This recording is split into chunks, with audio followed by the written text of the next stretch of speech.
Hey everyone, and welcome to Business Boutique. I'm Christy Wright, and I'm so excited because today I get to share another awesome conversation with you. Today's conversation is with Reina Pomeroy.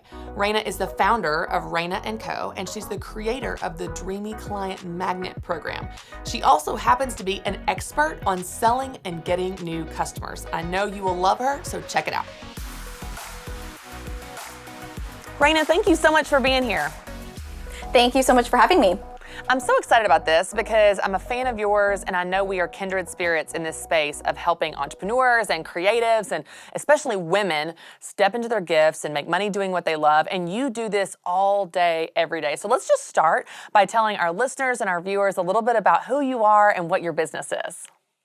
Yeah, so I'm the focus coach, and I work with creative entrepreneurs at Reina Co, and I'm a certified coach. I work as an entrepreneur, obviously, but I am also a facilitator of programs over at Stanford's Graduate School of Business. And within my business, I am the founder of the Dreamy Client Magnet Business Accelerator program, where we help people make more money doing what they love, working with more of their dreamy clients, and ultimately having that freedom and flexibility that they are craving when they start their businesses. That's something that they're not necessarily getting when they come to me, and I get really fired up getting to work with them. So my clients are makers, they're photographers, they're graphic designers. They're the kind of person who has all of the tabs open in their brains, and they start projects, but they don't necessarily finish projects, and they feel like they need the focus, and they really struggle to get those things done so that they can be more profitable and feel more intentional in their lives. So that's what we help them do.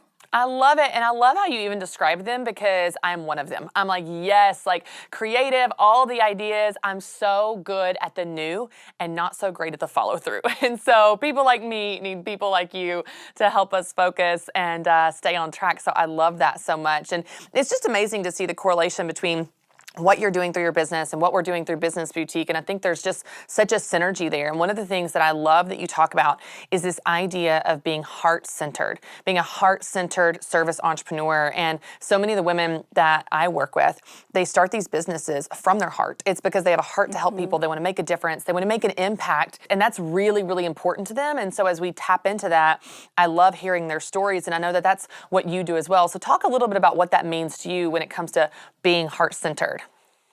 Yeah, so to me, being heart-centered is about like really focusing on the people that we're serving and doing the best that we can. And, ultimately being self-reflective. So something that I see often is that we're looking at everyone else. We're comparing ourselves to everyone else, and we get reactive. We also want people to work with others and collaborate and make an impact that way, as well as if they can, to be able to give back and baking that into their businesses. And then finally, really just empowering people to work with others and to bridge gaps and to be the gatekeepers and opening doors for other people to succeed. I love it. And it's so in line with what I hear from the women that I work with every day. They're like, I want to serve my clients. I want to take care of them. Now let's talk about a problem that creates, because they want to take care of them so much.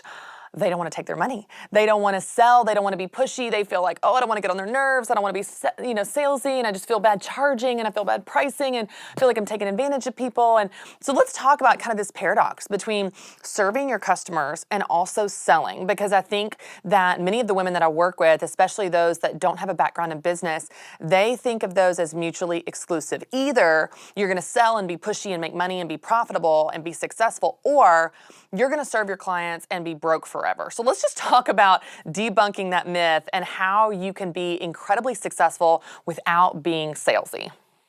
Yeah, so I totally get that mentality because I've been there. But at the end of the day, what we want is this transaction that happens, right? You give them something of value, you get something in return, payment, and it feels really, really good. But the story that I started with, I was a social worker, and in order to help people, to serve people, you kind of had to be poor, basically not be paid, and to be able to, like, I actually had this t-shirt in grad school that said, "Will work for change," and had pennies on it.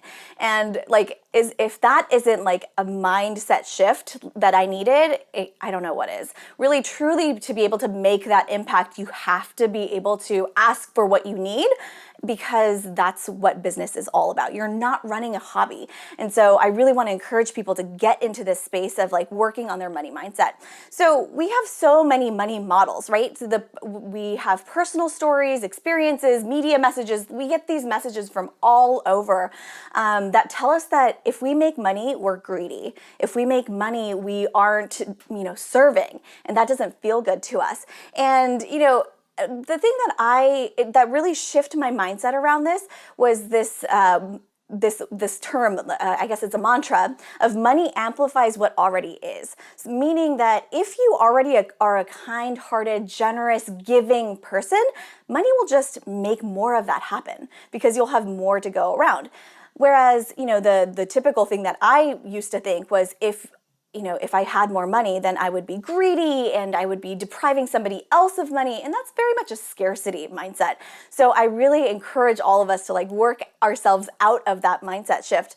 The other thing that I think is really important here is that you're doing people, your potential clients, a disservice by not putting your talents out there, your skills out there, your products out there.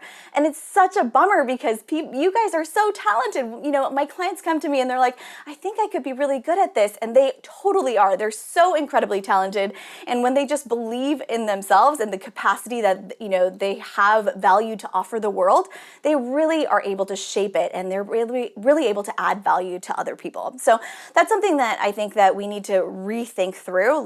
What is the value that I'm adding to other people, whether it's a company or a person? And, that's like a big shift in the mindset that we can make. I love that. I love that perspective when we're talking about selling is serving and business is serving the marketplace. And when you serve the marketplace well, they aren't just willing to pay you, they want to pay you. And I love even the idea of how you talked about this, Reina, because I say this all the time. There are people that need what you have to offer today. And I'll give you a quick example. There was this deli, this bakery deli that I used to go get sandwiches at all the time. It was about 2 miles down the road from my house. It was a local, really cute little company, and I would go get my favorite sandwich and all that. Well, they went out of business. And I'm so bummed because I want to go get my sandwiches, right? I want them to be profitable, to stay in business so I can go buy my favorite sandwich, so I can give them my money because I want to give them my money to get the sandwich that I love. And if you think of it like that in your business, your customers need and want what you have to offer. So please be smart, be profitable, pay yourself, price well to stay in business because they need you. We need you. And when you think of it that way, then you see it as more of a responsibility to be a good steward of what you've been given. So I love that. I love that example. And one of the things, Reina, that I think you're really great at and that I think is a major pain point for a lot of the people that I work with is just simply how to get more customers. Let's just bypass sales altogether. We're just talking about how to get fans, followers, get people in the funnel, get people on your following on social media. Obviously, you want to move them down the funnel and get them buying from you. But I will tell you, Reina, the number one question that I am asked from people is just, how do I get more customers? What is the magic formula? What is the, steps I need to follow to get more customers in the door? And I think that people think of it as this super sophisticated process that's a guarantee and it's usually kind of scrappy and bootstrapping, sister. It's kind of just trying some stuff to see what works. So teach us about this idea of growing your platform. How do you get more customers? Yeah, so I think that we have this notion that if you don't have a ton of followers, if you don't have a huge audience, that you're not going to be able to make this happen. To be honest, everyone starts from zero, right? Everyone starts from this place of, I have nothing, I have no one, I don't have, and so we all start from the same place. And so if you can remember that, you're not comparing yourself to, somebody who's 5 years, 10 years down on their entrepreneurial path. So the first thing I think of is, how many touch points do I have to have with somebody before they're interested? How many touch points do I have to have with somebody before they end up buying? Because it's not always a guarantee of the first time somebody learns about something, they're going to buy from you, right? If you think about your experience with something, you probably have to see a commercial once or twice, or see a Facebook ad, or see somebody using it before you're like, oh, that's something that I would love to use or have a recommendation for. So just like as a consumer, how long does it take for you to make up your mind? And then as a service provider, as a product creator, like you have to be in somebody's face, not in an aggressive way necessarily, but just like being in the, ethos, no, that's not the right word, just being in the sphere, orbit of somebody, and being able to capture their attention. Our attention spans are so incredibly short. And if we can, be enticing, be of service, add value to them, that's where people are going to start really paying attention to us. I love it. And I think people do have this idea that if they don't buy from me the first time, they won't buy from me at all. And it's amazing because research shows that 60% of sales occur after the fourth interaction. That's just in general, but I love how you said, I need to understand how many touch points I have with someone, but guess what? It's not the first one. It's going to be a lot of those touch points. And so it's our job as, a business owner to continually bring people into our world, into the platform to add value and that kind of thing. Now, you said something a second ago that I want to circle back to because I know people are thinking, how? You said you don't have to have a huge platform to make a difference and to make this thing work. So you can start where you are and use what you have. Let's talk about how to do that. So someone is listening or watching right now and they're thinking, okay, Reina, I've got 150 Instagram followers. I've got, 500 people on Facebook. Not only how do I grow it, but how do I leverage what I have right now today? Yeah, I mean, you said it. You kind of got to be scrappy, right? You have to bootstrap it and find those people who are going to be your first customers, whether that's your church friends or your local friends or, people who you might have been connected to at some point on LinkedIn. Whatever it is, finding those first customers are going to be, one, the biggest proponents of, whatever it is that you've got going on.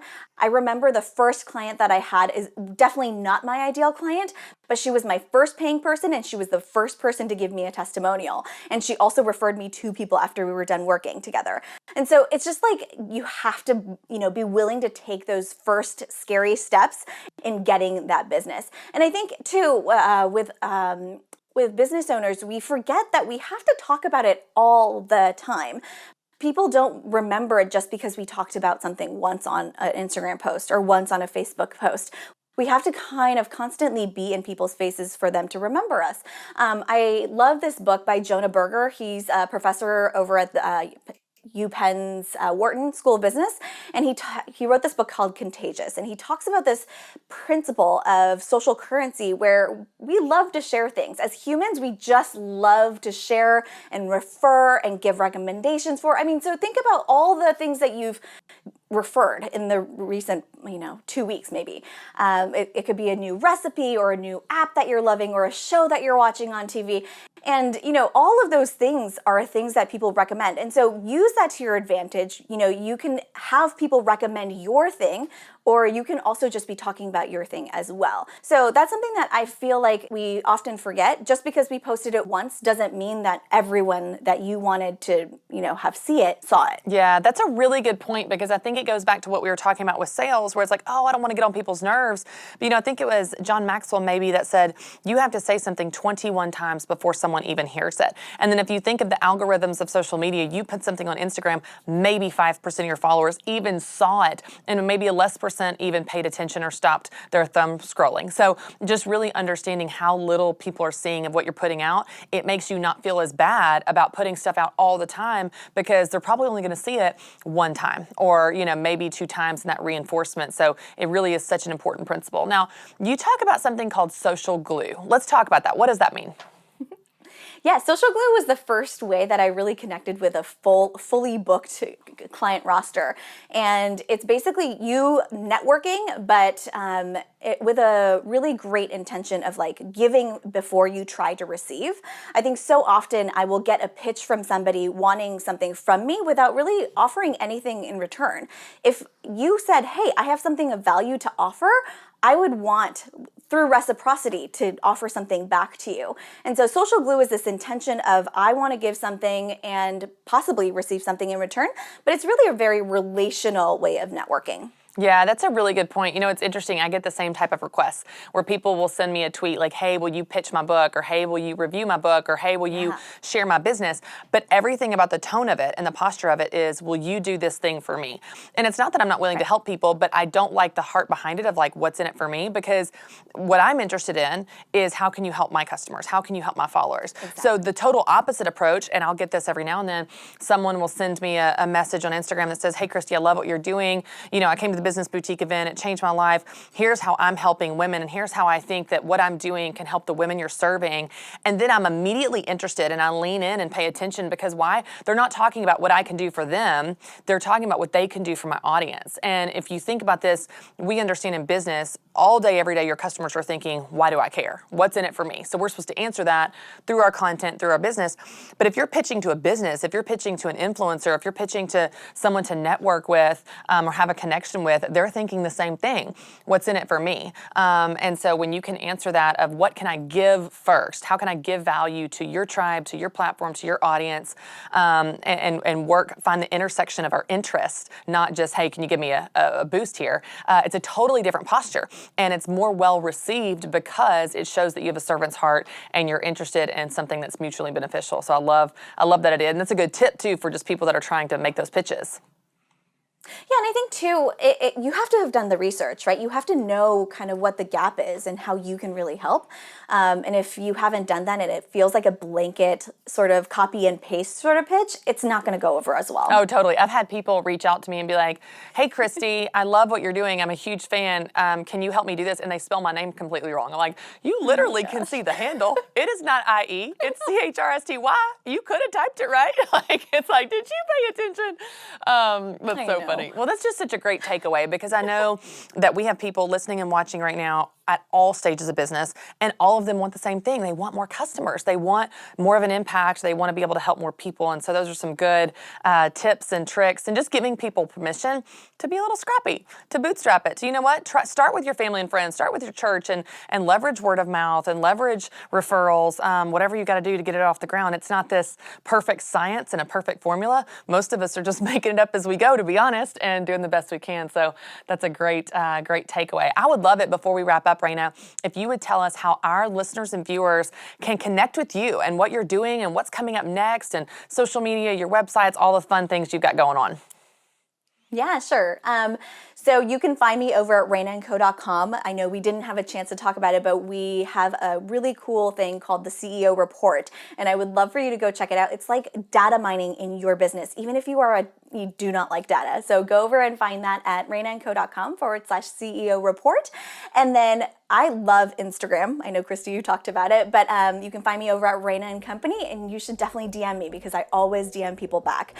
And if you're interested in the Dreamy Client Magnet program, we are enrolling every so often, and we would love to have you on the wait list. So go over to dreamyclientmagnet.com for that. I love it. Reina, you are just a wealth of knowledge, and I know you're crazy busy, but I appreciate you taking some time to teach us and inspire us and encourage us on this entrepreneurial journey. We're such a fan, so thanks for being here. Thank you so much for having me.